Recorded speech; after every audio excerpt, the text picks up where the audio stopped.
معراج النبی صلی اللہ علیہ وسلم کے بارے میں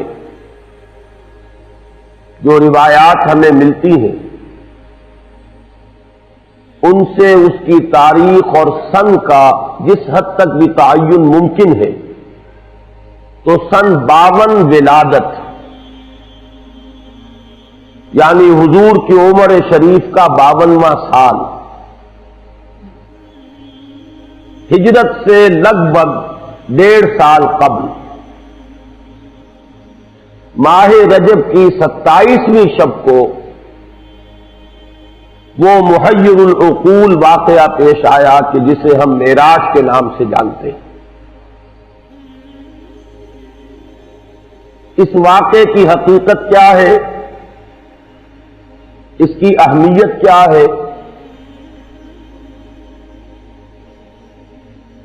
اس موضوع پر گفتگو کرنے کے ضمن میں سب سے پہلے ہمیں معین کرنا ہوگا کہ ہماری سورسز کیا ہیں۔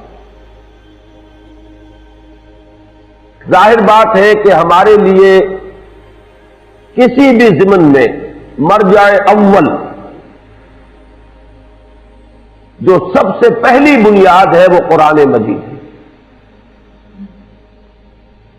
قرآن حکیم میں واقعہ معراج کا ذکر 2 مقامات پر صراحت کے ساتھ، یہ کوئی اشارے یا کنائے یا رمز یا ایما کا انداز نہیں ہے، نہ اس میں کوئی ابہام ہے نہ ایہام ہے، بلکہ صراحت کے ساتھ واضح الفاظ میں 2 مقامات پر ذکر ہے۔ اس سفر مبارک کے 2 ہی حصے ہیں، ایک اس کا زمینی حصہ ہے، مسجد حرام سے مسجد اقصی تک، اور ایک اس کا آسمانی حصہ ہے، مسجد اقصی سے سدرۃ المنتہا تک۔ چنانچہ قرآن مجید میں 2 مقامات پر اس واقعے کے انہی 2 حصوں کو جدا جدا بیان کیا گیا۔ 15ویں پارے کی بھی پہلی آیت ہے اور سورہ بنی اسرائیل کی بھی پہلی آیت، جس میں اس کے زمینی حصے کا ذکر ہے، سبحان الذی اسری بعبدہ لیلا من المسجد الحرام الى المسجد الاقصی۔ پاک ہے وہ ذات جو لے گئی راتوں رات اپنے بندے کو شب کے ایک حصے میں مسجد حرام سے مسجد اقصی تک، الذی بارکنا حولہ، جس کے ماحول کو ہم نے مبارک بنایا ہے، لِنُرِيَهُ مِنْ آیاتنا، تاکہ ہم دکھائیں اسے صلی اللہ علیہ وسلم اپنی نشانیوں میں سے، انہ هو السمیع البصیر، سب کچھ سننے والا اور سب کچھ دیکھنے والا تو صرف وہ ہے۔ یہ ہے سورہ بنی اسرائیل کی پہلی آیت۔ اس سورہ مبارکہ کا نام سورہ اسراء بھی ہے، بلکہ عرب ممالک میں قرآن مجید جو چھپتے ہیں تو وہاں سورہ بنی اسرائیل کے نام سے اسے موسوم نہیں کیا جاتا، سورۃ الاسراء اس کا نام ہے۔ جو اس کا آسمانی حصہ ہے اس کا ذکر سورۃ النجم میں ہے، وہ آیات بھی میں نے آپ کے سامنے تلاوت کی تھی، لیکن ان کا ترجمہ میں بعد میں اپنی تقریر کے دوران ہی کروں گا۔ تو مرجع اول جو ہے ہمارا وہ قرآن حکیم، جس میں صراحت کے ساتھ یہ واقعہ مذکور ہے، لہذا اس کا انکار کفر ہوگا، اگرچہ توجیہ، تاویل اس کی حقیقت کیا تھی، اس کے اعتبار سے اگر کوئی الفاظ قرآنی میں جس حد تک گنجائش ہو، اس حد تک اگر اختلاف ہو تو وہ اختلاف جو ہے اس کو ہم کفر تک نہیں سمجھیں۔ دوسرا مرجع جو ہے دین میں قرآن کے بعد وہ احادیث نبویہ علی صاحب الصلاۃ والسلام۔ احادیث میں ہمیں معلوم ہے کہ درجہ بندی ہے، سند کے اعتبار سے قوی ترین احادیث وہ ہیں جو صحیحین میں ہے، صحیح بخاری اور صحیح مسلم میں۔ ان میں سے بھی وہ حدیثیں کہ جو ان دونوں میں موجود ہوں، جن کی صحت پر یہ دونوں امام متفق ہو گئے ہوں، وہ اپنی سند کے اعتبار سے قرآن مجید کے آس پاس پہنچ جاتی ہے۔ اس صراحت کے بعد یہ جان لیجئے کہ اگرچہ احادیث جن کی تعداد کثیر ہے، جن میں کہ واقعہ معراج کا ذکر ہے اور اس کی مختلف تفاصیل جو ہے مذکور ہے، تاہم جو نوٹ کرنے والی بات ہے وہ یہ ہے کہ کم سے کم 28 صحابہ ہیں کہ جن سے یہ واقعہ معراج مروی، کیونکہ ایک ایک روایت کئی کئی صحابہ سے، اس اعتبار سے روایات کی تعداد تو بڑھ جائے گی، بہت کثیر ہوگی، لیکن صحابہ کرام 28 ہیں کہ جن سے وہ احادیث مروی ہیں کہ جن میں معراج کا ذکر ہے تفصیلاً یا اجمالاً۔ اور ان میں ایک بڑی مفصل روایت وہ بھی ہے کہ جو متفق علیہ ہے، یعنی احادیث کے اس طبقے سے تعلق رکھتی ہے کہ جس کے بارے میں کسی شک و شبے کی گنجائش بہت ہی کم رہ جائے۔ اس حدیث میں جو تفاصیل آئی ہیں انہیں ہمیں منو عن ماننا ہوگا۔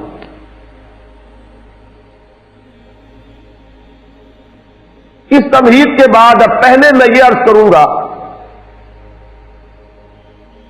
کہ اس واقعے کی نوعیت کیا ہے۔ آیا یہ کوئی منفرد واقعہ ہے کہ جو صرف نبی اکرم صلی اللہ علیہ وسلم کو پیش آیا ہو، یا یہ کہ یہ نبوت و رسالت کے مستقل معاملات میں سے ایک معاملہ ہے، اور مختلف انبیاء اور رسل کے ساتھ جو فرق و تفاوت ہے وہ آیا نوعیت کا ہے یا کیفیت کا۔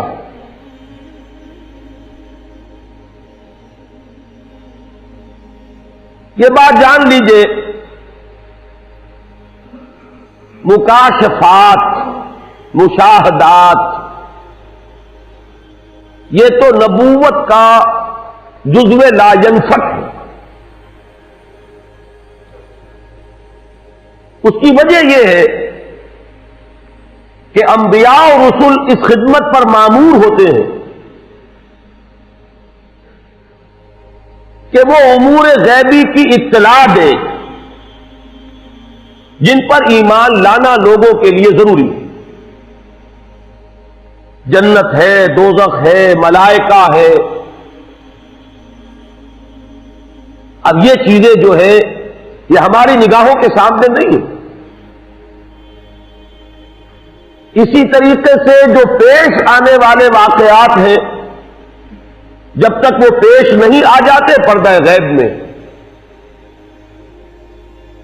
یوم الآخر، قیامت کا دن، ایک امر غیبی ہے۔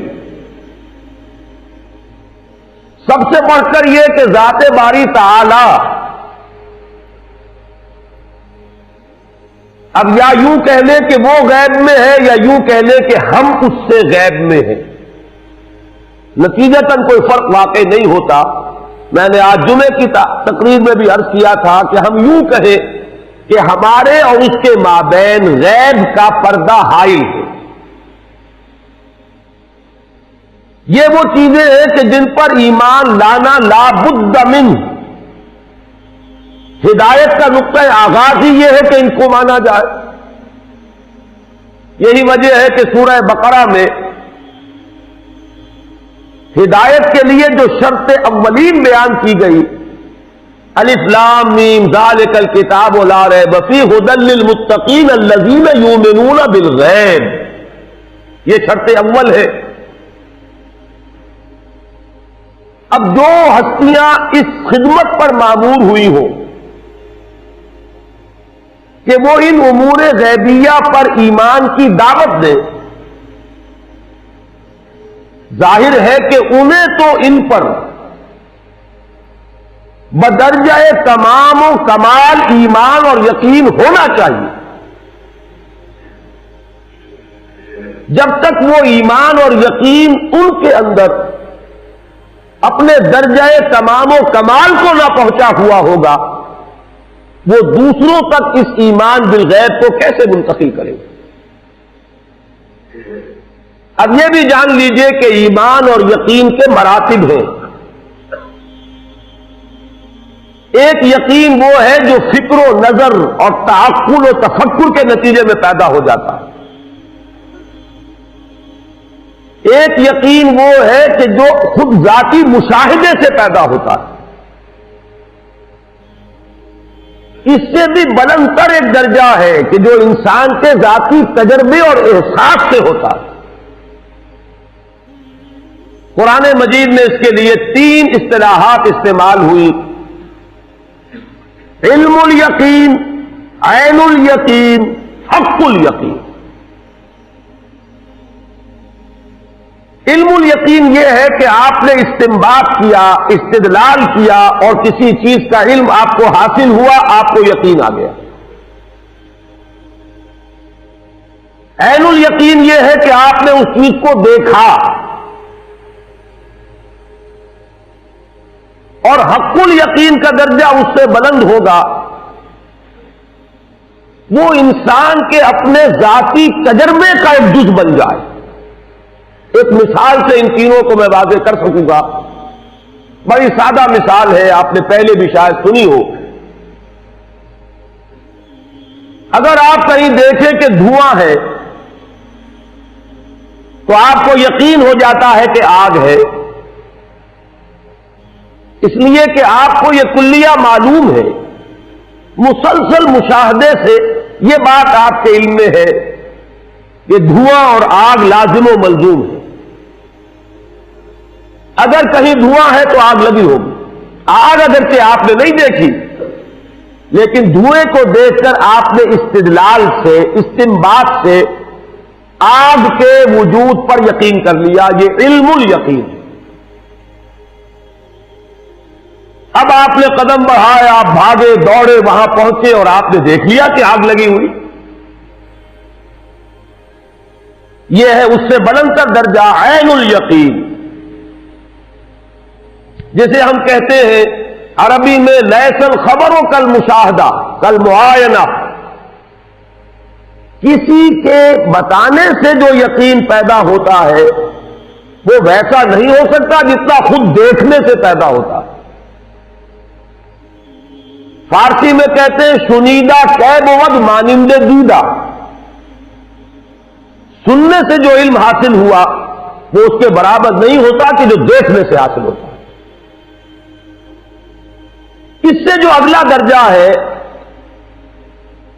وہ اصل میں آگ کی اصل حقیقت کا ادراک ہے۔ آگ آپ نے دیکھ لی، آگ ہے۔ یہ وسوسہ بھی ہو سکتا ہے کہ شاید آگ کسی صورت ہے، حقیقت میں آگ نہ ہو۔ سورۃ النجم میں ہم دیکھیں گے ما کذب الفؤاد ما رأى، اس میں اشارہ اسی وسوسے کی طرف ہے کہ کسی وقت انسان ایک شے کو دیکھ رہا ہوتا ہے لیکن یقین نہیں آتا کہ میں ٹھیک دیکھ رہا ہوں۔ آنکھیں می بینیم یا رب ببیداریس یا رب یا بخواب، اے اللہ جو کچھ میں دیکھ رہا ہوں یہ بیداری میں دیکھ رہا ہوں یا خواب میں دیکھ رہا ہوں؟ دیکھ رہا ہوں لیکن یقین نہیں آ رہا۔ اس وسوسے کا ازالہ کلیتاً ہو جائے گا جب وہ آگ آپ کو چھو جائے. اب معلوم ہوگا یہ آگ صورت آگ نہیں، حقیقت آگ ہے، یہ واقعتاً آگ ہے. اور تبھی آپ کو اندازہ ہوگا آگ کہتے کسے ہیں. اگر کبھی انگارے نے آپ کے جسم کو چھوا نہ ہو اور ساری عمر آگ صرف دیکھی ہو تو دیکھی ہوئی بھی ہے، لیکن اس کی حقیقت کا علم آپ کو نہیں ہے جب تک کہ وہ آگ کہیں آپ کے جسم سے مس نہ ہوئی. یہ ہے وہ ذاتی تجربہ. انسان کے اپنے احساس تک جب رسائی ہو جاتی اس چیز کی تو یہ ہے حق الیقین. اب ظاہر بات ہے کہ انبیاء کو جو یقین منتقل کرنا ہے دوسروں میں، اس کے لیے ان کا تجربہ، ان کا معائنہ اگر یہ نہ ہو تو یقین کا وہ درجہ کبھی پیدا نہیں ہو سکتا کہ ان کی ہستیوں سے یقین متعدی ہو، لوگوں تک پہنچے، پھیلے.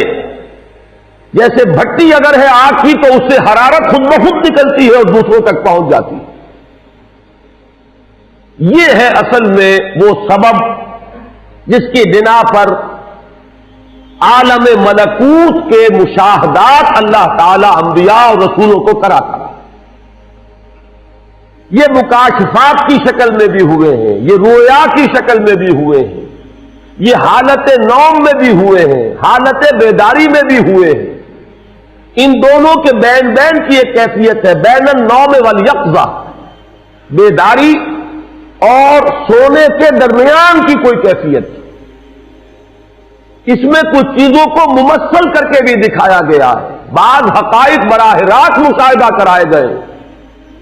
جیسے جیسے مراتب ہے ویسے ویسے ہی ان تجربات اور ان مشاہدات کا معاملہ ہے. سورہ انعام کی آیت نمبر 75 میں فرمایا وَكَذَلِكَ نُرِي إِبْرَاهِيمَ مَلَكُوتَ السَّمَاوَاتِ وَالْأَرْضِ وَلِيَكُونَ مِنَ الْمُوقِنِينَ. اسی طرح ہم ابراہیم کو دکھاتے رہے ملکوت السماوات والارض. ہماری جو خفیہ حکومت ہے اس کائنات کا جو ایک نظام ہے وہ ایک حکومت ہے، اللہ کی حکومت. اس کے بھی کارندے ہیں، اس کی سول سروس ہے، وہ ملائکہ ہے، لیکن یہ ہماری نگاہوں سے مخفی ہے. ملائکہ تو ہے، یہاں ہے، ہم میں سے ہر ایک کے ساتھ ہے، کرامن کاتبین موجود ہیں، لیکن یہ کہ وہ مخفی ہے، وہ غیب میں ہے یا ہم اس سے غیب میں ہیں. اس عالم کا مشاہدہ کرایا جاتا رہا. کذالک نری ابراہیم ملکوت السماوات والارض.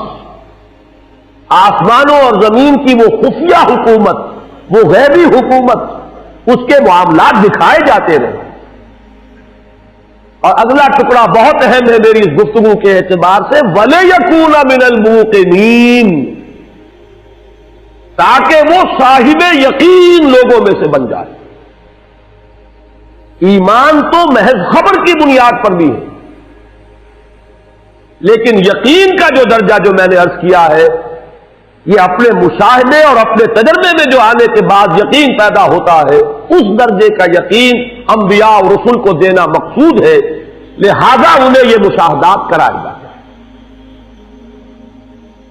البتہ جیسے نبوت و رسالت کے سلسلے کی تکمیل ہوئی محمد الرسول اللہ صلی اللہ علیہ وسلم،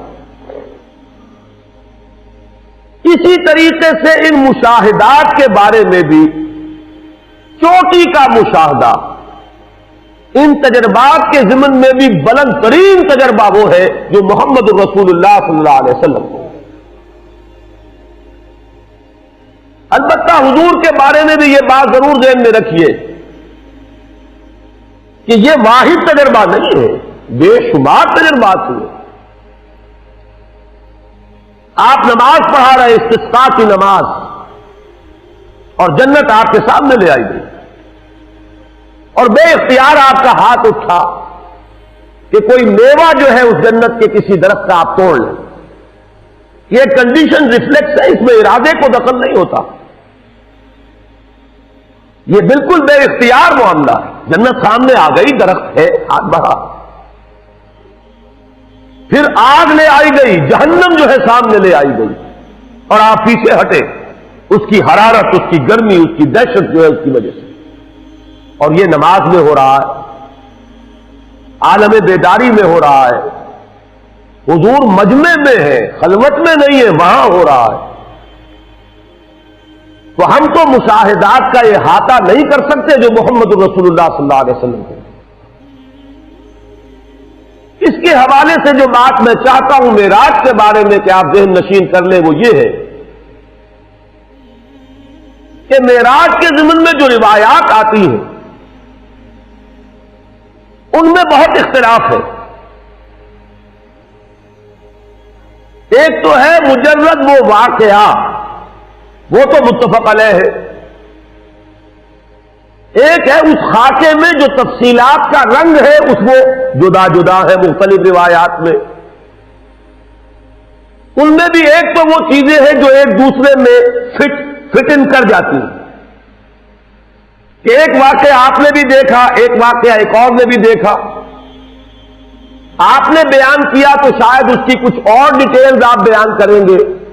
ہر شخص کا اپنا ایک ذوق ہے، اپنا ایک مزاج ہے، اسی کے اعتبار سے اس کے ریسیورز ہیں۔ ایک چیز آپ کے نزدیک آپ کے ذوق کے اعتبار سے اہمیت نہیں رکھتی، وہ آپ سنیں گے یاد نہیں رہے گی، بلکہ اس وقت بھی آپ کے ذہن میں آئے گی نہیں۔ ایک چیز کی طرف آپ کو زیادہ میلان ہے، اس کو آپ فوراً کیچ کریں گے، پکڑیں گے، محفوظ کر لیں گے۔ تو ایک ہی واقعہ بیان کیا جا رہا ہے، 2 افراد نے سنا، 5 نے سنا، وہ جب بیان کریں گے تو تھوڑا تھوڑا فرق ہو جائے گا، لیکن ان فرق کو آپ جوڑ کر ایک وحدت بنا سکتے ہیں۔ تو ایک تو ہے اختلاف اس نوعیت کا، اس میں تو کوئی کسی تعویل مزید کی کوئی ضرورت نہیں۔ کہیں یہ ہو جائے گا کہ ایک حصہ اس واقعے کا پہلے بیان کر دے گا، کوئی شخص بعد میں یاد آئے گا، وہ بات رہ گئی، اس کو بعد میں بیان کرے گا۔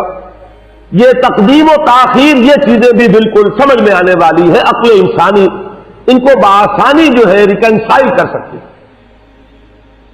البتہ بعض باتیں ایسی ہیں کہ جو انریکنسیلیبل ہیں، وہ بالکل متضاد کی نوعیت کی۔ مثلا کہیں تو یہ بیان کیا گیا یہ سفر شروع ہوا حتیم سے، کسی واقعے میں ذکر ہو رہا ہے کہ اس کا آغاز ہوا کسی گھر سے، حضور کا اپنا گھر یا ام ہانی رضی اللہ تعالی عنہا کا گھر، حضور کی چچا زاد بہن۔ کسی میں الفاظ ایسے آ گئے ہیں، آخر میں ذکر کیا ثم استيقظت، تو پھر میں جاگ گیا، جس سے خیال ہوتا ہے کہ یہ سارا معاملہ حالت خواب میں ہوا، نیند میں ہوا، اس لیے کہ استيقظت کے معنی کوئی اور نہیں ہو سکتے، تعویل ممکن نہیں۔ تو یہ جو مختلف ڈیٹیلز ہیں کہ جو تضاد کی نوعیت کی ہے، ان کو باہم ایک دوسرے کے ساتھ جوڑنا ممکن نہیں ہے۔ اس کی تعویل بہت سے محققین کے نزدیک یہ ہے کہ واقعہ معراج بھی ایک بار نہیں ہوا، کئی بار ہوا، بجائے اس کے کہ اس میں سے ایک کو ہم قبول کریں دوسرے کو رد کریں۔ میرا اپنا احساس یہ ہے، اگرچہ محققین کے مابین اس معاملے میں اختلاف رہے گا اور رہا ہے، بعض حضرات اس کو تسلیم نہیں کرتے کہ واقعہ معراج بار بار ہوا ہے، بعض حضرات کی یہ رائے ہے، میں اپنا ذاتی آپ کے سامنے خیال پیش کر رہا ہوں کہ کم سے کم 2 مرتبہ ضرور معراج ہوا ہے محمد الرسول اللہ صلی اللہ علیہ وسلم۔ ایک مرتبہ یہ معراج ہوا ہے بالکل ابتدائی زمانے میں، نبوت کا ابتدائی دور، یہ یوں سمجھیے کہ سن 2-3 نبوی یا سن 42-43 ولادت، اور یہ ہوا ہے حالت نوم میں۔ وہ روایات جڑیں گی اس کے ساتھ کہ ثم استيقظت، پھر میں جاگ گیا۔ یہ تجربہ جو ہے اس کو نیند میں ایک روحانی تجربے، ایک مکاشفے، ایک رویا سے تعبیر کریں گے۔ اور یہ جو واقعہ ہے جسے ہم معراج کے نام سے جانتے ہیں، یہ ہوا ہے سن 12 میں، اور یہ یوں سمجھیے کہ جب آپ کی عمر شریف کا 52واں سال ہے ہجرت سے لگ بھگ 1.5 سال قبل، یہ واقعہ در حقیقت ان تجربات کی کہ جو آج تک ہوئے تھے، یہ ان کی تکمیل ہے، یہ ان کا نقطہ عروج ہے، یہ ان کا کلائمیکس ہے، اور یہ سفر جو ہے ہرگز نیند میں نہیں ہوا، یہ صرف روحانی تجربہ نہیں ہے، یہ کوئی رویا یا خواب نہیں ہے، بلکہ یہ سفر ہے بجسد ہی شریف، حضور کے جسد مبارک کے ساتھ یہ پورا کا پورا واقعہ پیش آیا۔ اس ضمن میں چونکہ اس دور میں یہ ریشنلزم کا دور ہے، اگرچہ عام طور پر پڑھے لکھے لوگ جانتے ہیں 18 سینچری ریشنلزم، اس کو 18ویں صدی عیسوی سے منسوب کیا جاتا ہے، لیکن چونکہ وہ علامہ اقبال کا شعر مجھے یاد آیا، مغرب اور مشرق کا فرق انہوں نے واضح کیا کہ وہاں دیگرگو ہے لہجہ لہجہ، یہاں بدلتا نہیں زمانہ۔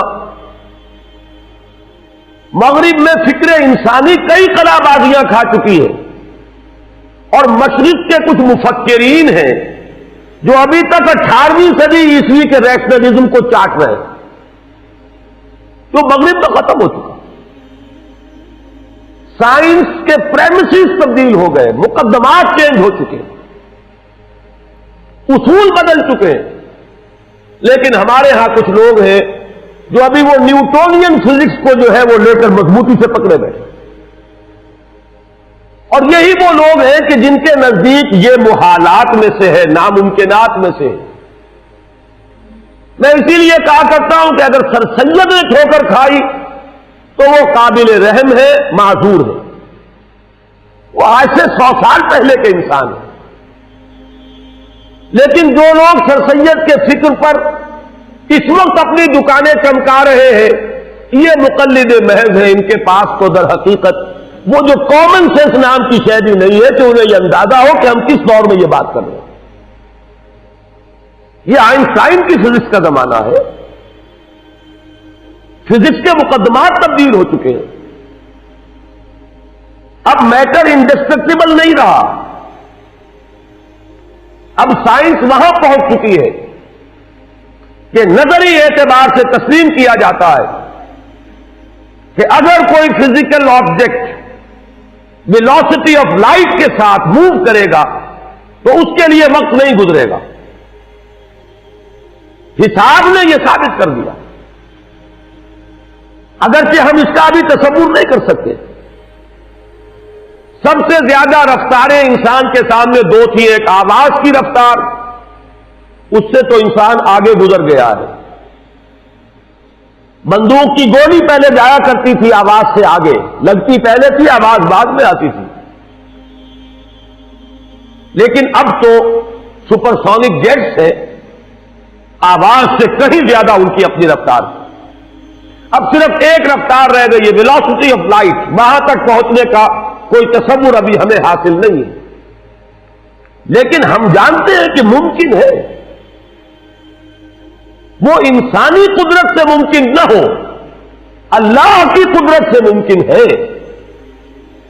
وہ چاہے بالفعل ہمارے لیے ابھی اچیو کرنا اس کا ممکن نہ ہو، لیکن اب وہ بات عقل میں آتی ہے، حساب کتاب سے وہ بات برآمد ہو رہی ہے۔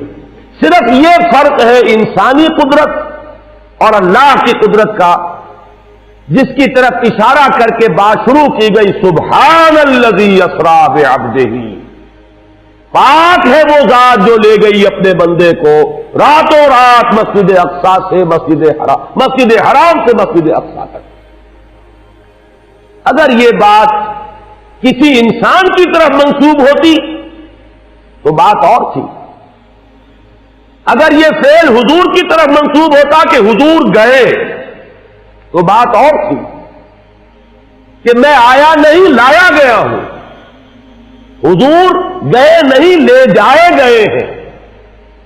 اور لے جانے والے وہ ذات ہے سبحان الذی اسرا، وہ پاک ہے ہر عیب سے، ہر نقص سے، ہر ذوق سے، ہر کوتاہی سے، وہ منزہ ہے، اعلیٰ ہے، عرفہ ہے، بالا تر ہے، لہذا اس کی قدرت سے یہ ہرگز بعید نہیں کہ وہ اپنے بندے کو راتوں رات مسجد حرام سے مسجد اقصیٰ اور پھر مسجد اقصیٰ سے سدرۃ المنتہا تک لے جائے اور واپس لے آئے اور پھر مسجد حرام میں پہنچا دے۔ اور بعض روایات میں آتا ہے کہ وضو کا پانی ابھی بہہ رہا تھا اور کنڈی جو ہے حضور کے مکان کی وہ ابھی ہل رہی تھی، معلوم ہوا وقت نہیں گزرا۔ یہ چیز جیسا کہ میں نے عرض کیا آج کا جو ذہن ہے اس کے لیے یہ اب ناقابل قیاس، ناقابل یقین نہیں رہی۔ سبحان الذی اسرا بعبدہ، دوسری قابل توجہ بات ہے لفظ عبد، ایک اس پہلو سے کہ عبد کا اطلاق صرف روح پر نہیں ہوگا، روح اور جسد دونوں پر ہوگا۔ عبد تو ہم ہیں، صرف روح کو عبد نہیں کہا جائے گا۔ روح کی حقیقت کو تو خیر ہم اپنی روح کی حقیقت کو نہیں سمجھ سکتے، تو روح محمدی صلی اللہ علیہ وسلم کی حقیقت کو کیا سمجھیں گے؟ عبد کا اطلاق بلکہ جان لیجئے کہ اکثر و بیشتر تو جسد پر ہوگا، تو اس سے بھی ایک اضافی بات معلوم ہوئی کہ صرف روح محمدی نہیں لے جائی گئی، محمد لے جائے گئے صلی اللہ علیہ وسلم، اور محمد کا اطلاق روح محمدی اور آپ کے جسد شریف دونوں کے مجموعے پر ہوگا، صرف روح پر نہیں۔ دوسری بات جو اس میں بہت قابل لحاظ ہے وہ یہ ہے کہ یہ جو مقام عروج ہے جس کا ذکر ہو رہا ہے، اور حضور کی دو نسبتوں میں سے جس نسبت کا یہاں حوالہ دیا جا رہا ہے وہ نسبت رسالت نہیں، نسبت عبدیت ہے۔ ویسے بھی عام طور پر قرآن مجید میں جہاں اللہ تعالی کی عنایت خصوصی، شفقت خصوصی کا ذکر آتا ہے حضور پر، وہاں آپ کی نسبت عبدیت کا ذکر ملے گا۔ جیسے یہاں ہم نے دیکھا، جیسے اگلی سورت میں ہے سورہ کہف میں الحمدللہ الذی انزل علی عبدہ الکتاب ولم یجعل لہ عوجا، جیسے سورۃ الفرقان میں تبارک الذی نزل الفرقان علی عبدہ لیکون للعالمین نذیرا، اسی طریقے سے سورۃ النجم میں ہے فاوحی الی عبدہ ما اوحی، اسی طرح یہاں ہے سبحان الذی اسرا بعبدہ لیلا من المسجد الحرام الی المسجد الاقصی۔ یہاں وہ نقطہ جان لیجئے کہ نسبت عبدیت بالا تر ہے نسبت رسالت سے، نمبر ایک۔ اور اگر اس کو صوفیہ کی اصطلاح میں سمجھیں گے تو نسبت عبدیت ایک عروجی نسبت ہے، نسبت رسالت ایک نزولی نسبت ہے۔ ذرا اگر ذہن میں رکھیں گے اسے تو حضرت موسیٰ علیہ السلام کو جو پہلی وحی ہو رہی ہے یا مخاطبہ اور مکالمہ سے جو مشرف ہو رہے ہیں تو کوہ طور پر ہے، بلند مقام پر ہے، اور اس سے اعلیٰ مقام اور کیا ہوگا کہ اللہ تعالی سے بلا واسطہ گفتگو ہو رہی ہے، درمیان میں کوئی واسطہ عائد نہیں ہے۔ وَكَلَّمَ اللَّهُ مُوسَىٰ تَكْلِيمًا، یہاں موسیٰ کیا ہے؟ عبد ہے۔ رسالت کا حکم ملا تو کیا اذهب إِلَىٰ فِرْعَوْنَ إِنَّهُ طَغَىٰ، جاؤ فرعون کی طرف۔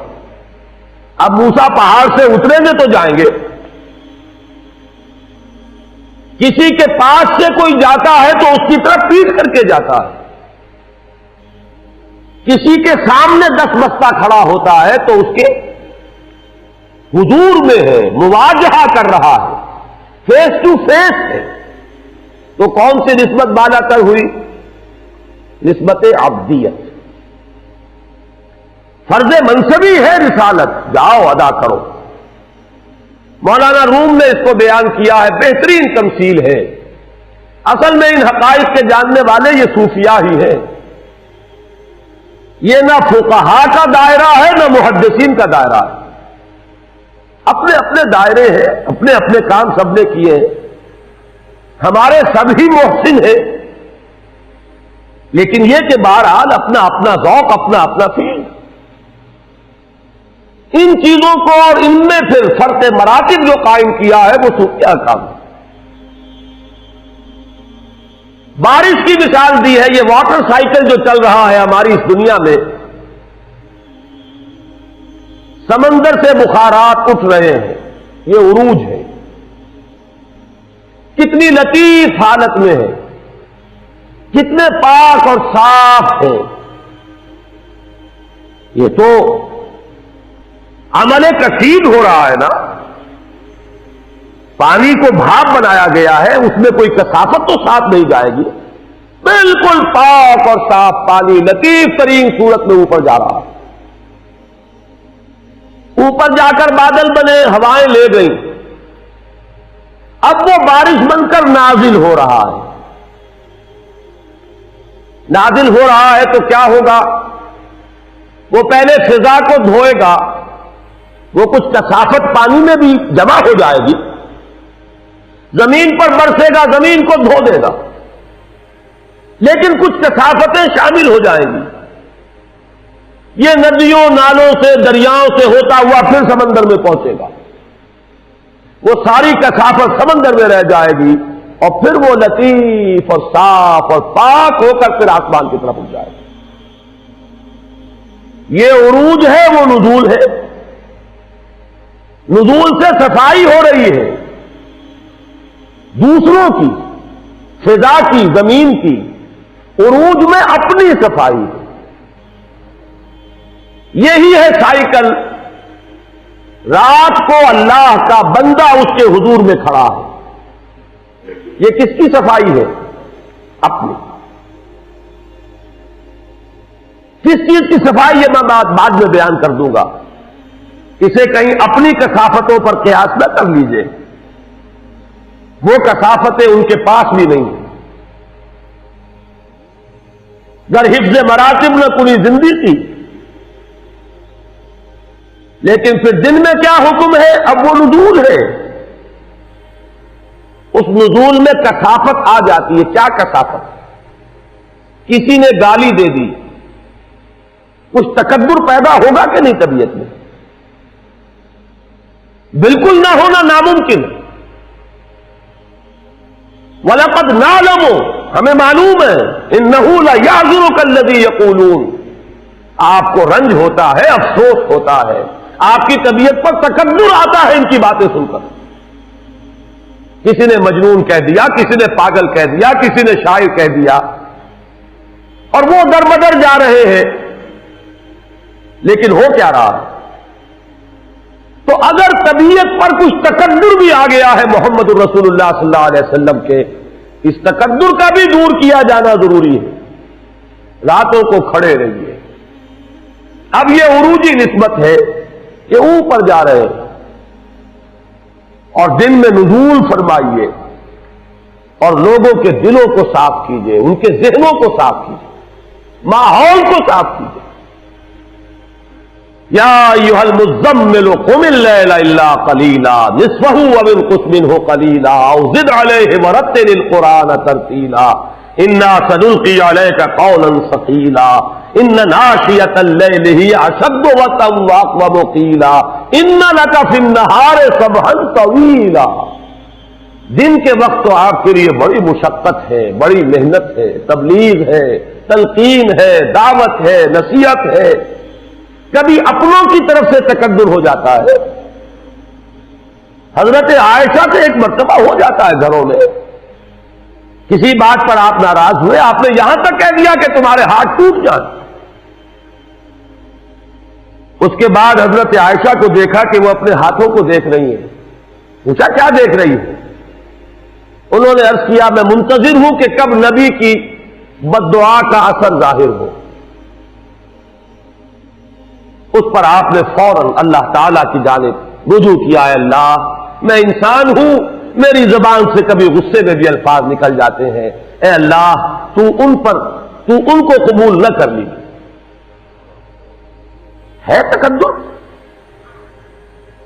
غزوہ احد میں تکبر طبیعت میں ہوا تو ہے.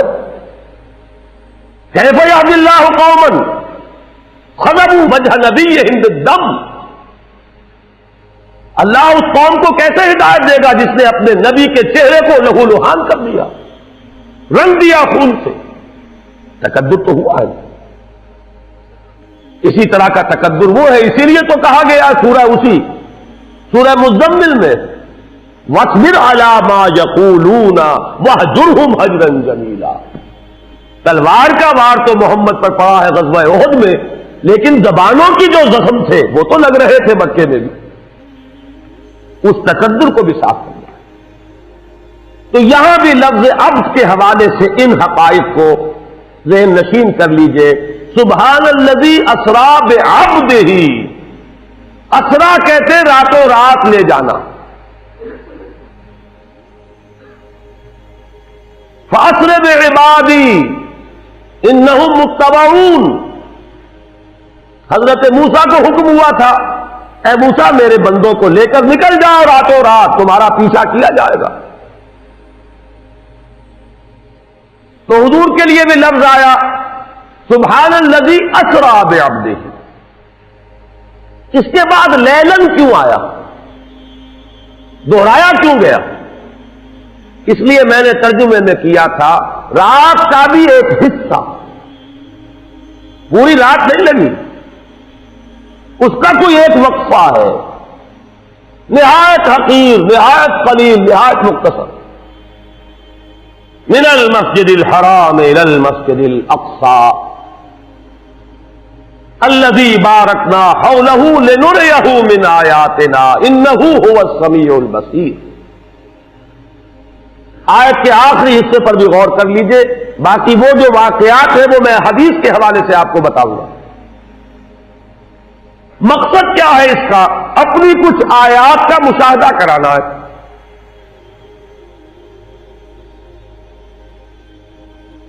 السمیع اور البصیر, سب کچھ سننے والا, سب کچھ جاننے والا تو صرف اللہ ہے, کوئی نہیں ہے اور.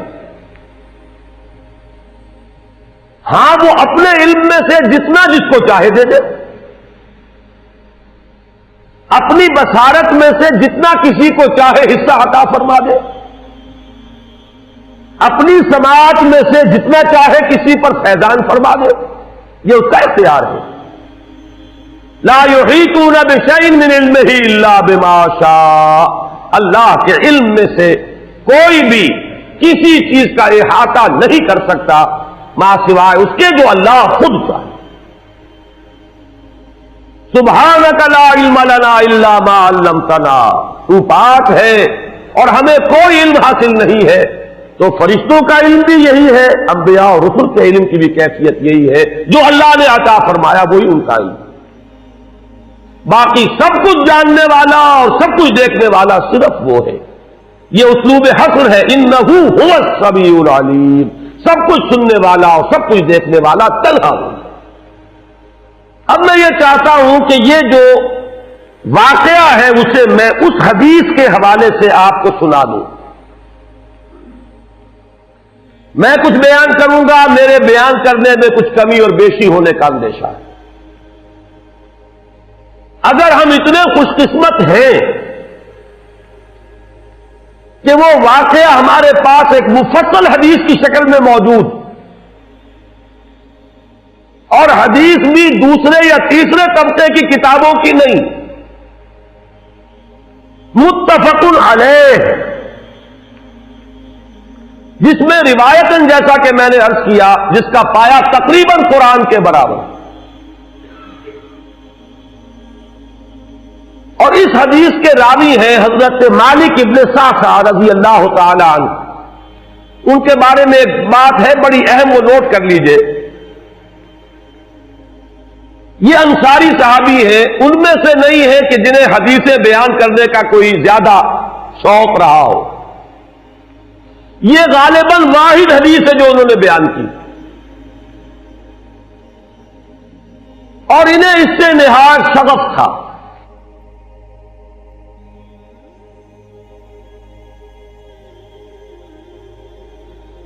نہایت محبت کے ساتھ انہوں نے اس کو محفوظ کیا تھا، اس کے ایک ایک لفظ کی حفاظت کی تھی.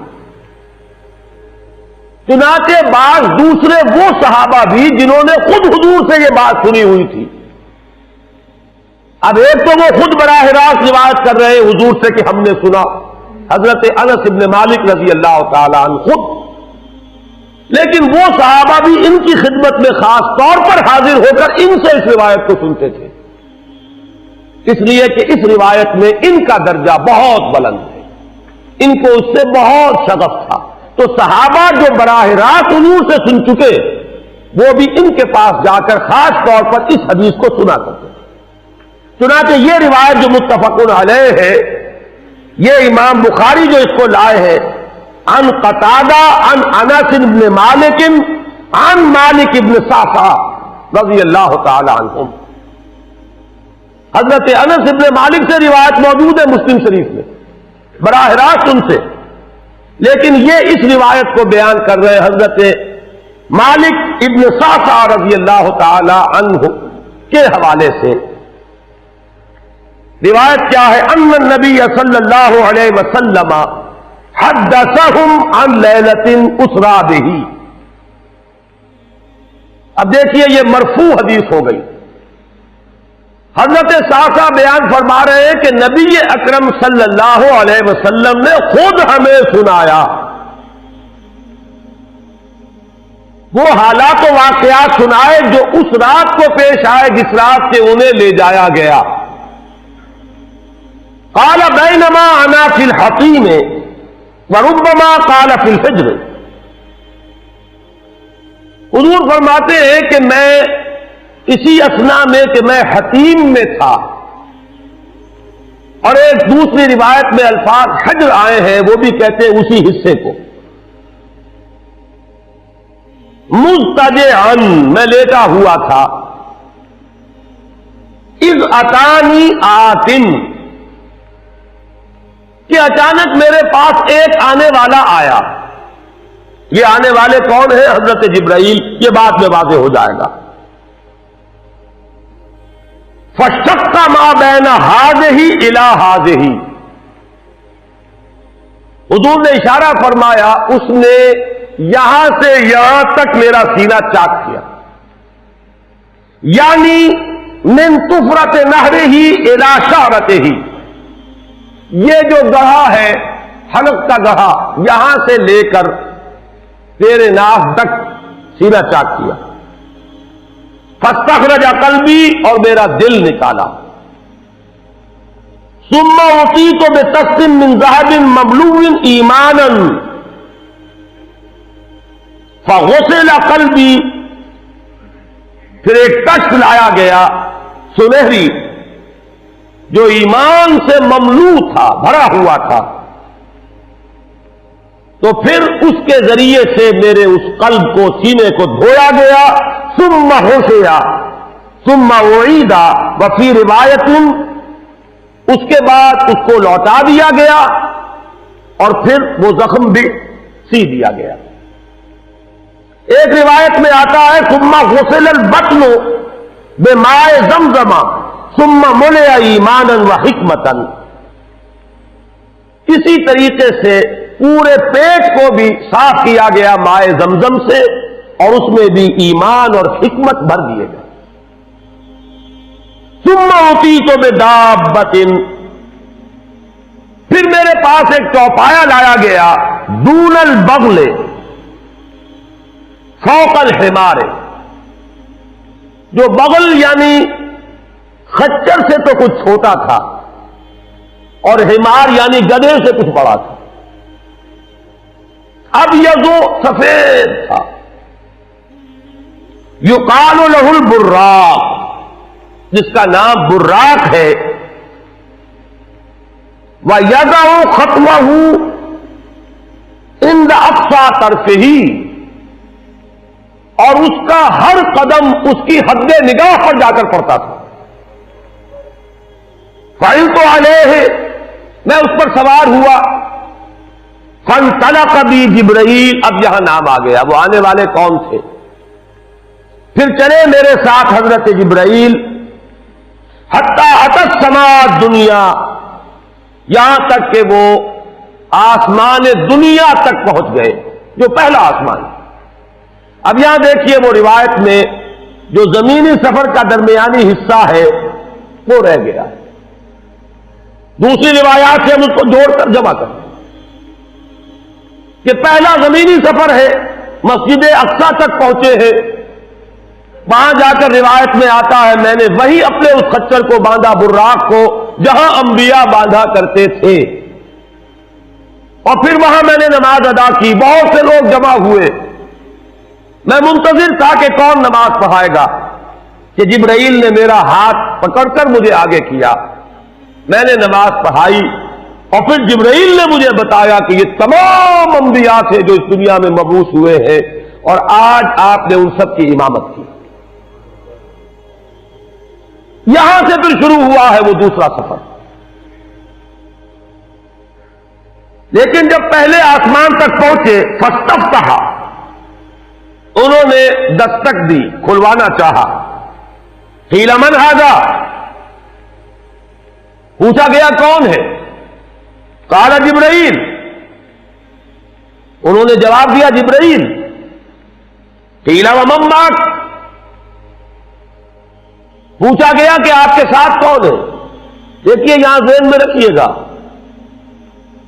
اس امکان کو کوئی شخص مسترد نہیں کر سکتا کہ ان ملائکہ کے علم میں ہو، لیکن پھر بھی پوچھ رہے ہیں۔ قانون قانون ہے، دروازے پر دستک دینی ہوگی، آئیڈینٹی ڈسکلوز کرنی ہوگی، چاہے علم میں ہو۔ جج جو ہے وہ اپنے علم کی بنیاد پر فیصلہ کبھی نہیں دے گا، وہ تو مقدمے کی سماعت ہوگی، شہادتوں کی بنیاد پر فیصلہ ہوگا۔ ذاتی علم کی بنیاد پر کرنا ہے تو وہ خود کسی اور عدالت میں اس مقدمے کو منتقل کرے اور وہاں گواہ کی حیثیت سے پیش ہو۔ تو قانون قانون ہے۔ پوچھا گیا آپ کے ساتھ کون ہے؟ قال محمد صلی اللہ علیہ وسلم۔ قیل وقد ارسل الیہ، پوچھا گیا کیا انہیں بلایا گیا ہے؟ قال نعم، انہوں نے فرمایا ہاں۔ قیل مرحبا بہ فنعم المجیء، جا ففتح فلما خلصت، اس کے بعد کہا گیا مرحبا ان کے لیے، تہنیت ہے، مبارکباد ہے، خوش آمدید ہے، کیا ہی اچھے ہیں وہ جو لائے گئے ہیں۔ پھر وہ سمائے دنیا جو ہے اس کا دروازہ کھولا گیا، میں اس میں داخل ہوا، فاذا فیہا آدم، میں نے دیکھا وہاں حضرت آدم تشریف فرما ہے۔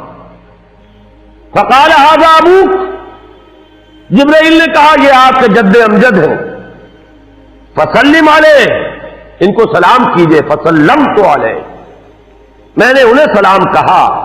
فرد السلام، انہوں نے سلام کا جواب دیا۔ ثم قال مرحبا بالابن الصالح والنبی الصالح، خوش آمدید ہے، مرحبا ہے صالح بیٹے اور صالح نبی پر۔ ثم صعد بی، پھر مجھے اور اٹھایا گیا، حتی اتی السماء الثانیہ، یہاں تک کہ جبرائیل پہنچ گئے دوسرے آسمان تک۔ فاستفتح، پھر وہی سوال و جواب ہے، میں ترجمہ نہیں کروں گا۔ قیل من ھذا؟ قال جبرائیل۔ قیل ومن معک؟ قال محمد۔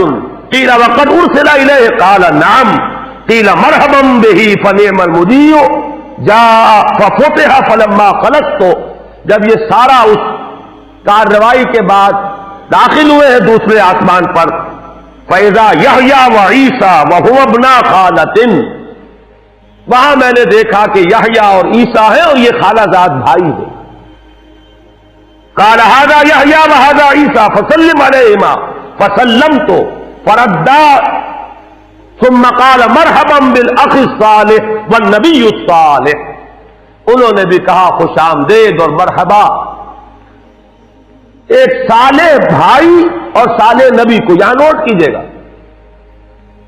حضرت عیسیٰ اور حضرت یحییٰ یہ بنی اسرائیل میں سے، لہذا حضور کو اپنا بیٹا نہیں کہہ سکتے، بھائی کہہ رہے. آدم جد امجد ہیں، انہوں نے بیٹا کہا ہے. مرحبا بابن الصالح والنبی الصالح، وہ نبی تو ہے، سب کہیں گے نبی، لیکن کوئی بھائی کہے گا، کوئی بیٹا کہے گا. ابراہیم بیٹا کہیں گے، موسیٰ وہ بھائی کہیں گے جن کی نسل سے آپ نہیں ہیں. وہ جو براہ راست نسل چلی آ رہی ہے اس میں جو ذکر کرے گا وہ بیٹے کے لفظ سے کرے گا.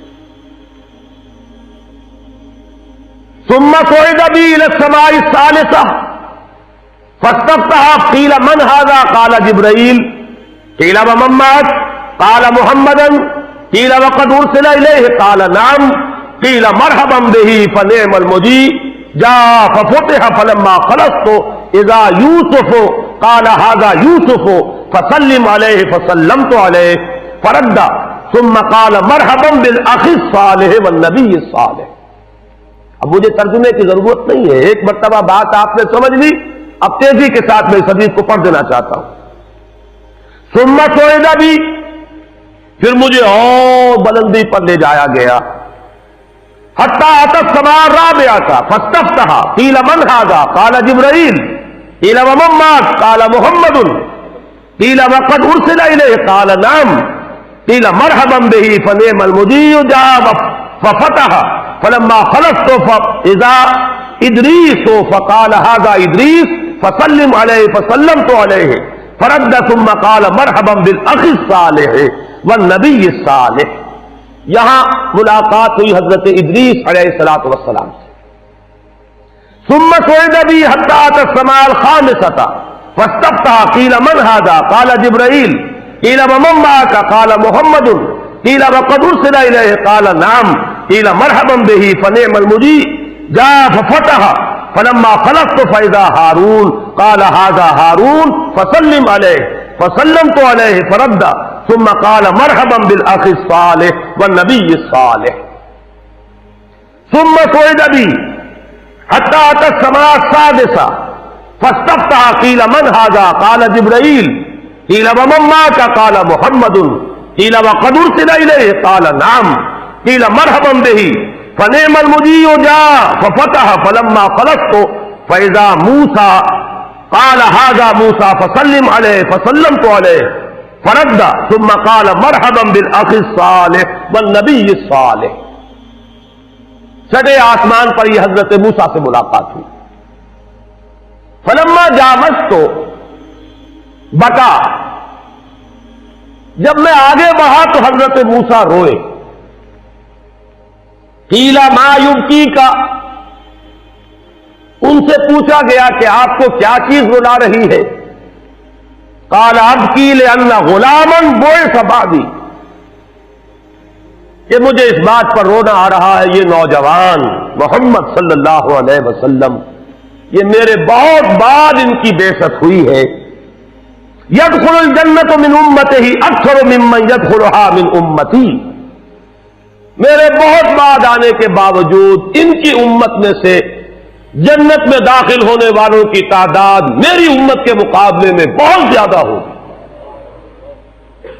بہرحال اپنی امت کا خیال تو ہے، وہ شفقت جو نبی اور رسول کو اپنی امت پر ہونی چاہیے وہ ہے بتمام و کمال. اسے معاذ اللہ کسی حسد پر معمول نہ کیجیے، بلکہ وہ جو احساس ہوا ہے اپنی امت کی محرومی کا، وہ ہے کہ جس نے حضرت موسیٰ علیہ السلام پر یہ کیفیت طاری کی. ثم صعد بی، پھر مجھے اور بلند کیا گیا. الی السماء السابعة، ساتویں آسمان پر. فاستفتح قیل من هذا قال جبرائیل قیل ومن معك قال محمد صلی اللہ علیہ وسلم قیل وقد بعث الیہ قال نعم قیل مرحبا به فنعم المجیء جاء فلما خلصت فاذا ابراہیم قال هذا ابوك ابراہیم فسلم علیہ فسلمت علیہ فرد السلام ثم قال مرحبا بالابن الصالح والنبی الصالح. حضرت ابراہیم نے پھر استقبال کیا، خوش آمدید صالح بیٹے اور صالح نبی کے لیے. ثم رفعت، اب ذرا یہاں نوٹ کیجئے گا، یہاں سوئد تو نہیں آیا، سوئد ابھی نہیں آیا، رفعت. پھر مجھے اور بلند کیا گیا الی سدرۃ المنتہی. یہ سدرہ منتہا ہے جس کا ذکر ہے سورۃ النجم. یہاں میں چاہتا ہوں کہ وہ آیات ذرا آپ کو سنا دوں. سورۃ النجم کی ابتدائی آیات کی تشریح اور تفسیر میں بہت اختلاف ہے. وہ مشکلات القرآن میں سے ہے، قرآن کے مشکل ترین مقامات میں سے. بہرحال ایک مشاہدہ ہے جو حضور کو کرایا گیا، وہ اس کا ذکر ہے. وہ کیا تھا میں اس سے بحث نہیں کر رہا. تو اس مشاہدے کے ضمن میں آگے چل کر فرمایا ما کذب الفؤاد ما رأى. جو کچھ محمد نے دیکھا، ان کی نگاہوں نے دیکھا، ان کے دل نے اسے جھٹلایا نہیں. اس کی طرح میں اشارہ کر چکا ہوں. ایک ہمارا مشاہدہ ہوتا ہے کہ اس کے ساتھ وسوسے بھی ہوتے ہیں. جو دیکھ رہا ہوں یہ آگ ہے، یہ آگ کی سی صورت ہے.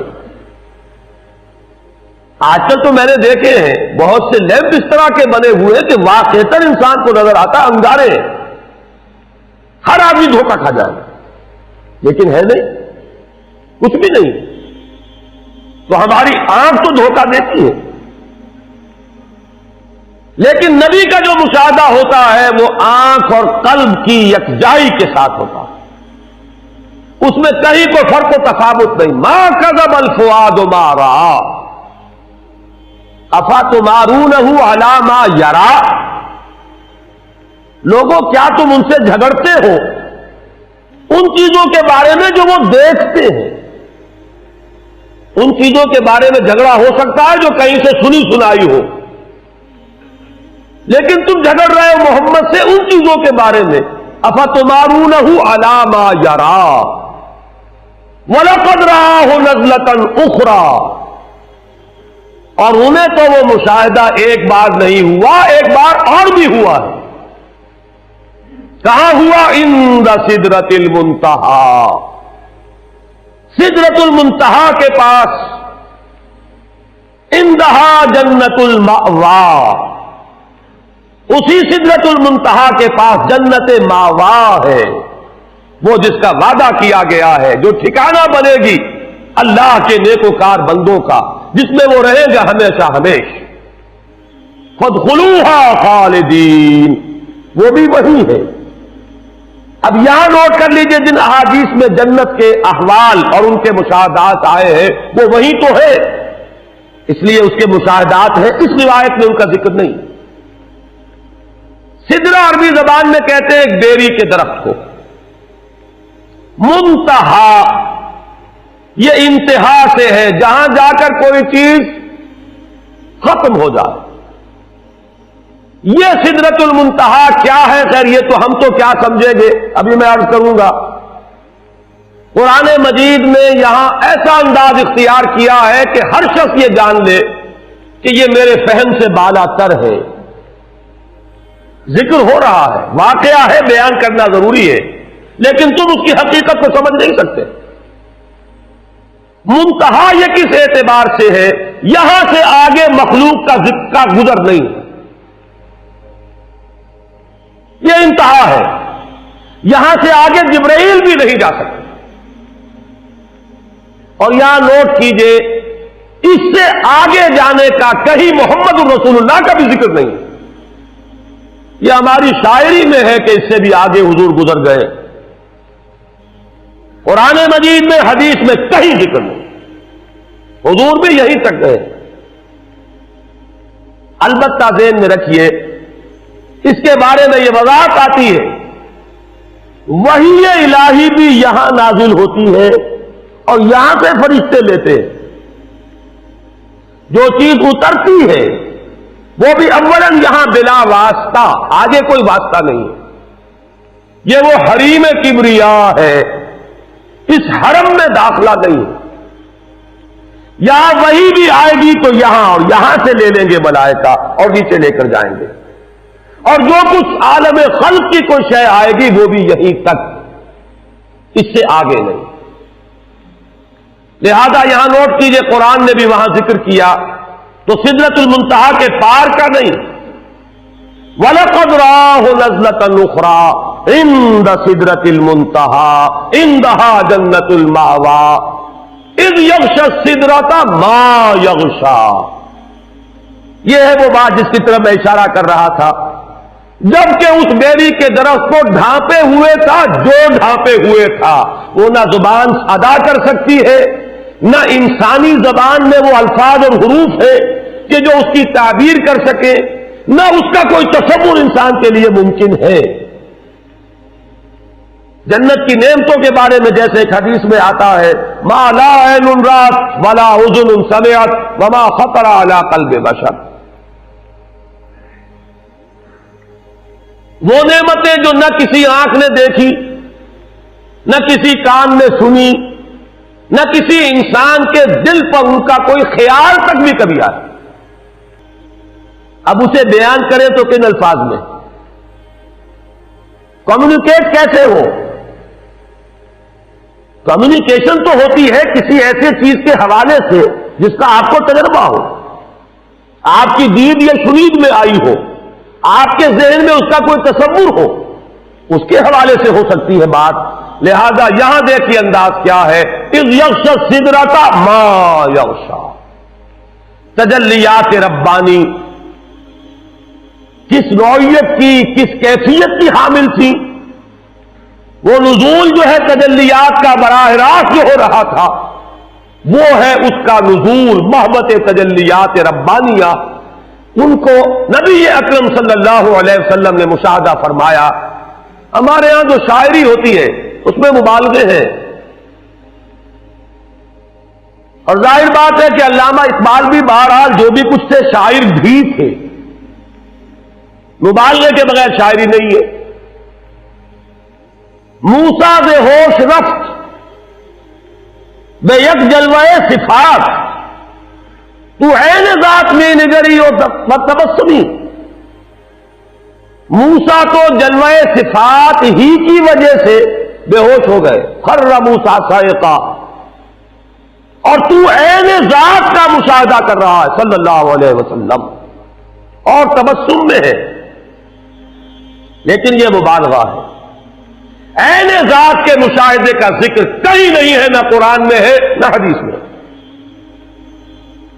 اگرچہ اختلاف ہے، اختلاف صحابہ سے چلا آ رہا ہے، سلف میں ہے، خلف میں ہے، کوئی رائے رکھنا چاہے تو رکھے۔ میں نے اسی لیے شروع میں کہا تھا اس واقعے کا انکار کفر ہوگا، تفصیلات میں توجیہ و تعویل کا اختلاف کفر نہیں ہے۔ ایک رائے یہ بھی ہے کہ شب معراج میں حضور نے اللہ کو دیکھا، براہ راست اللہ کا مشاہدہ ہوا ہے، لیکن ایک رائے زیادہ قوی یہ بھی ہے کہ نہیں، حضرت عائشہ سے جب ذکر کیا گیا انہوں نے فرمایا نور انا یرا، اللہ تو ایک نور ہے، اسے دیکھا کیسے جا سکتا ہے؟ آپ نور کے ذریعے سے کسی اور شے کو دیکھتے ہیں، نور اس کو کہاں دیکھا جائے گا؟ قرآن مجید میں بھی یہاں نوٹ کیجئے، اذ یغشی السدرۃ ما یغشی ما زاغ البصر وما طغی۔ ابھی اس کے بارے میں بعد میں عرض کروں گا۔ لقد رأى من آیات ربہ الکبریٰ، کیا دیکھا محمد نے؟ آیات ربہ الکبریٰ۔ کبریٰ جو ہے اس میں تفضیل ہے، عظیم ترین آیات ربانیہ کا مشاہدہ ہوا ہے محمد رسول اللہ، رب کا نہیں، آیات ربانیہ۔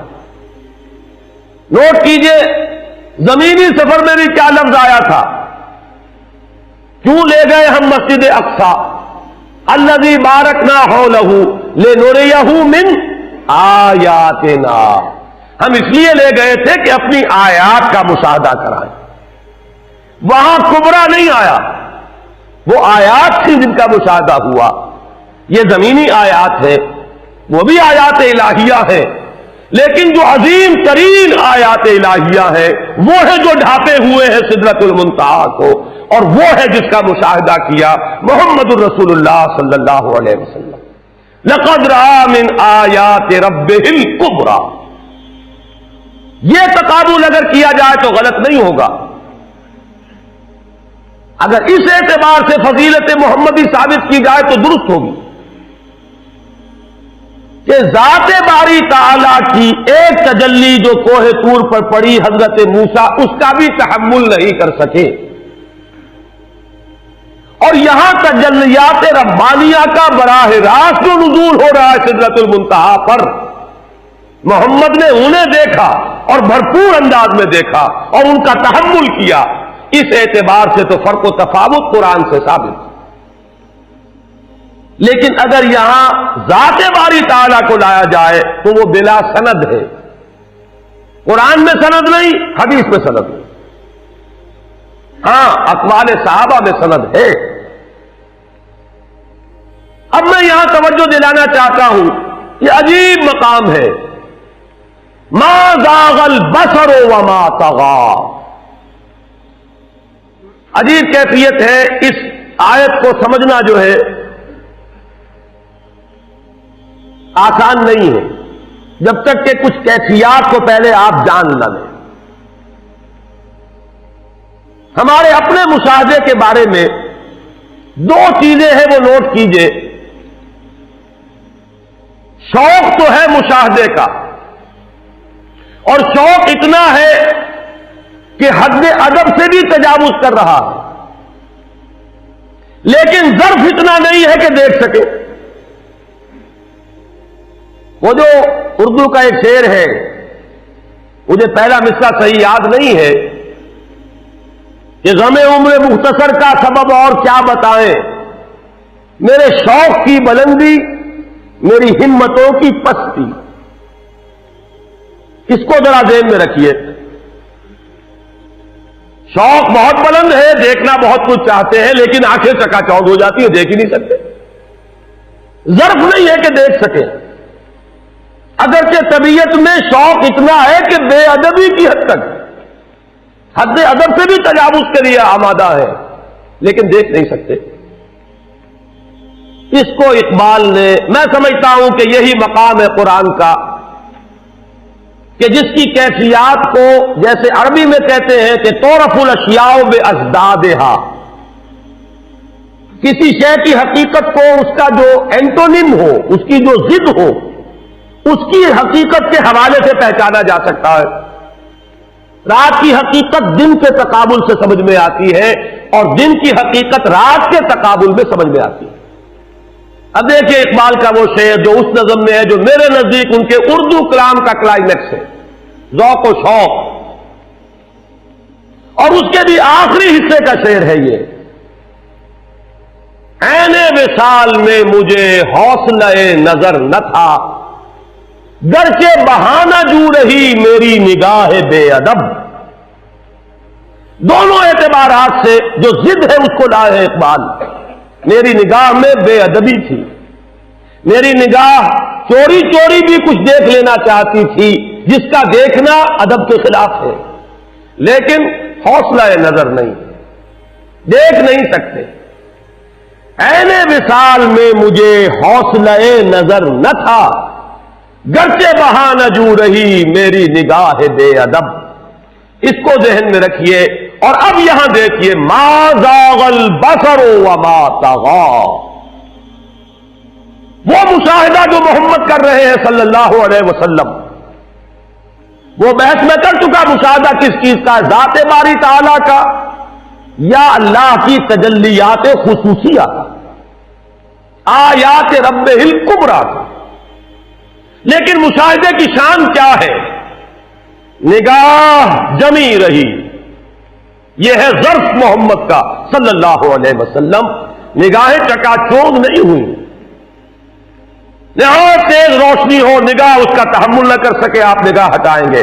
ما زاغ البصر، نگاہ ٹیڑھی نہیں ہوئی، کج نہیں ہوئی، جو کچھ دیکھا ہے نگاہ کو ٹکا کر دیکھا ہے، مشاہدہ کیا ہے، بھرپور کیا ہے، پورے ظرف کامل کے ساتھ کیا ہے، پورے تحمل کے ساتھ کیا ہے، لیکن وما طغا، حد سے تجاوز نہیں کیا، بے ادبی کا کوئی امکان نہیں ہے۔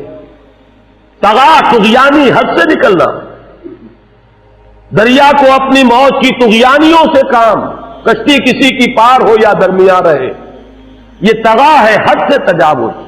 نہ یہاں حد سے تجاوز تھا، وہ مقام ادب بھی ہے۔ العبد عبد وان ترقى والرب رب وان تنزل، بندہ بندہ ہی ہے، وہاں پہنچ کر بھی محمد مقام بندگی سے تجاوز نہیں کر رہے ہیں۔ فاوحى الى عبده ما اوحى، وہاں بھی حال یہ ہے کہ ما زاغ البصر وما طغى، نگاہ نہ کج ہوئی، نہ چندیائی، نہ ہٹی، اور نہ ہی اس نے حد سے تجاوز کیا۔ لقد رأى من آیات ربہ الکبریٰ، انہوں نے مشاہدہ کیا اپنے رب کی عظیم ترین آیات۔ اب ظاہر بات ہے کہ وہ نہ کہنے میں آنے والی باتیں ہیں، اللہ تو کہہ سکتا ہے لیکن ہماری زبان کے الفاظ تحمل نہیں کر سکتے۔ کلام الہی نازل تو ہوا ہے ہماری زبان کے الفاظ میں، یہ الفاظ اس کا تحمل نہیں کر سکتے، اس لیے اس کو مجمل رکھا۔ اذ یغشی السدرۃ ما یغشی ما زاغ البصر وما طغى لقد رأى من آیات ربہ الکبریٰ۔ اب یہاں میں آپ کو اس روایت کی طرف دوبارہ لے جا رہا ہوں۔ ثم رفعت الى سدرۃ المنتہی، پھر مجھے اٹھایا گیا سدرۃ المنتہی تک۔ فإذا ابنتها مثل قلال حجر وإذا ورقها مثل آذان الفیلۃ۔ حضور اب ہماری زبان میں کچھ بات سدرۃ المنتہی کی سمجھا رہے ہیں کہ اس کے بیر تو مٹکوں کے سائز کے تھے اور اس کے پتے ہاتھی کے کان جتنے بڑے تھے۔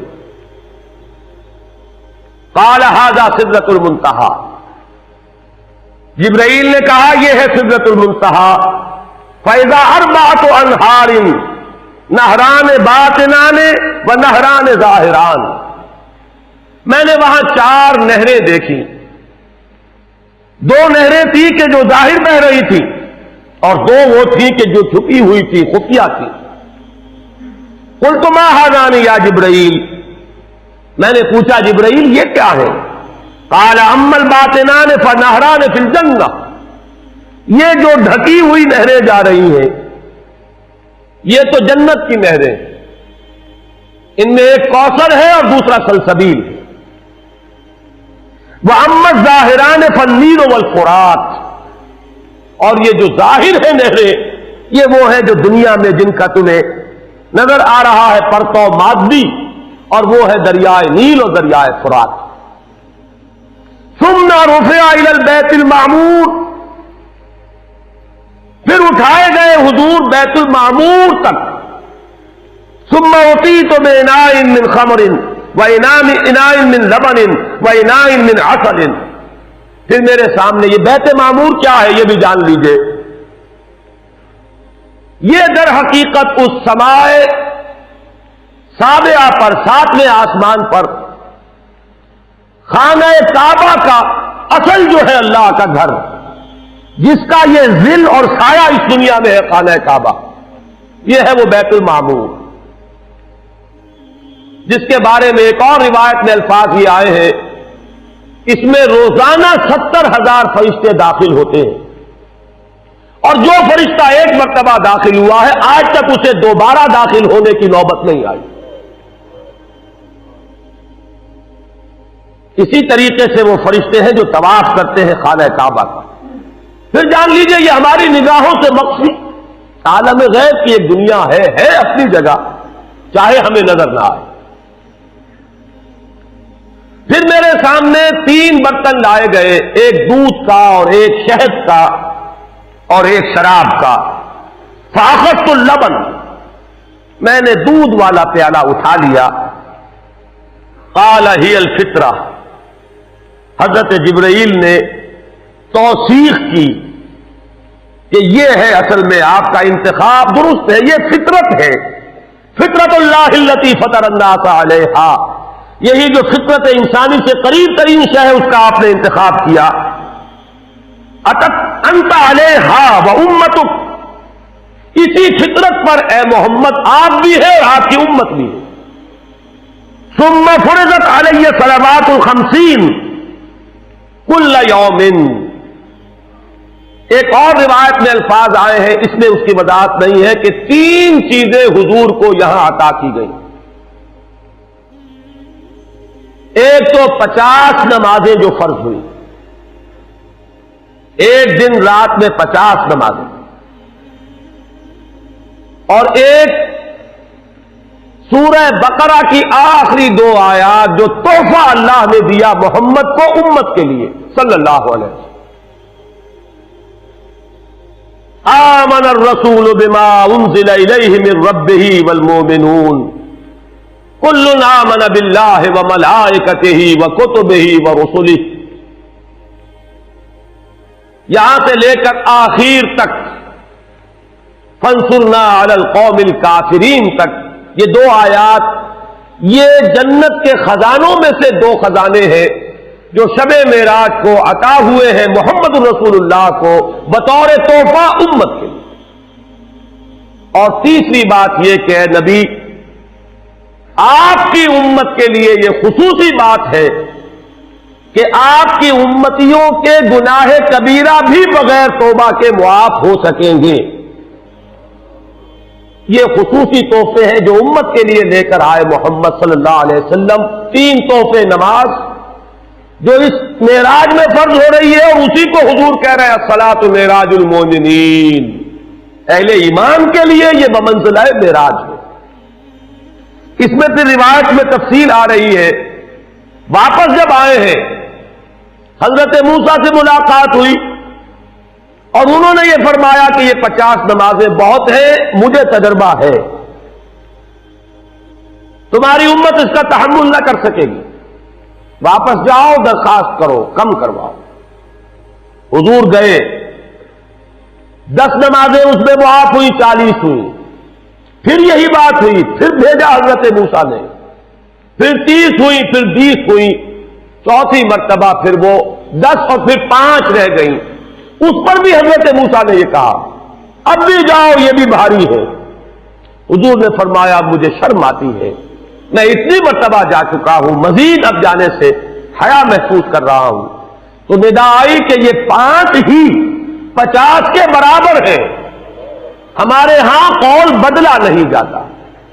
یہ 5 جو ہے در حقیقت یہ قائم مقام ہے ان 50 کے کہ جو اول ہم نے فرض کی تھی. یہ 50 ہی شمار ہوگی اگر ان کا انسان ان پر مداومت اختیار کر لے.